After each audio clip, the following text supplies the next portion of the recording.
नमस्कार, मी उज्ज्वला. बी न्यूजमध्ये आपले स्वागत. सुरुवातीला एक नजर ठळक बातम्यांवर. कोल्हापूरच्या महापौर उपमहापौर पदाची निवडणूक 6 फेब्रुवारी रोजी होणार. इच्छुकांच्या मोर्चे बांधणीला वेग.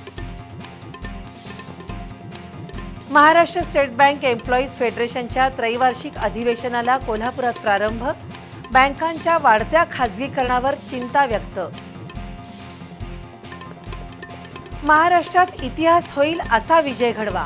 नामदार हसन मुश्रीफ, संजय बाबा घाटगे आणि समरजित सिंह घाटगे यांचं आवाहन. कागल इथं राष्ट्रवादी आणि भाजप कार्यकर्त्यांचा मेळावा संपन्न.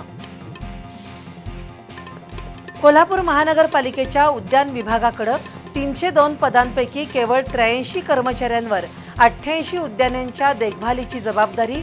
उद्यानांच्या दुरावस्थेबाबत तातडीनं पावलं उचलण्याची गरज. आणि पंचायत समिती जिल्हा परिषद निवडणूक कामकाजाच्या प्रशिक्षणासाठी इचलकरंजीत आलेल्यांकडून अन्नाची प्रचंड नासाडी. कचरा कोंडाळ्यात जेवणाच्या पार्सलचा ढीग. नागरिकांमधून तीव्र संताप.